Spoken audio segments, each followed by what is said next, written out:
आज सकाळी सकाळीच मस्त उन्हामध्ये बसून केसांना ऑइलिंग करून घेतली आणि मी हे जे घरी बनवलेलं तेल आहे ना, हेच मी केसांना लावत असते. तर यामध्ये आहे जास्वंदाचे फुलं, कोरफड, कांदा, कढीपत्ता हे सगळं टाकून छान तेल बनवून घेतलं. पण थंडीमुळे काय होतं की हे तेल खूप जास्त घट्ट होतं आणि तसंच मी लावते, कारण उन्हात बसले तर ते मनानेच त्याच्या वितळून देखील. पण हिवाळ्यामध्ये हे तेल लावणं केसांना अतिशय गरजेचं असतं, कारण केस खूप जास्त गळतात आणि डॅड्रप पण खूप जास्त होतो. सोबतच आता एक साईडने मी माझ्यासाठी चहा ठेवलेला आहे. मला आज बटाट्याचे पराठे बनवायचे होते, तर त्यासाठी पीठही भिजवून घेतलं आणि कांदा कापून घेते.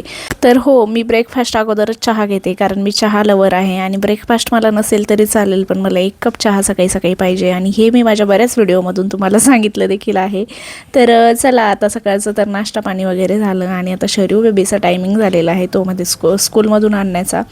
तर आता तिला घ्यायला जाते आणि येताना प्रत्येक वेळेस तिचे खूप जास्त नखरे असतात, कारण की ना त्यांच्या स्कूलजवळच एक छोटंसं दुकान आहे आणि त्या दुकानामधून तिचं रोजचं काही ना काही घ्यायचं चालूच असतं, पण घेऊन द्यावंच लागतं. नसतं मग ती तिथेच लोळायला सुरुवात. तर एवढे हट्टी तुमचे पण मुलं आहेत का, नक्की सांगा मला कमेंटमध्ये. चला, घरी आल्यानंतर आता छोटी मोठी कामं ही दिवसभर तर चालूच असतात. माझं टेबल खूप जास्त खराब झालेलं होतं, टिपॉय, आणि वरती बघितलं तर गणपतीच्या तिथे पण खूप जास्त धूळ साचलेली होती.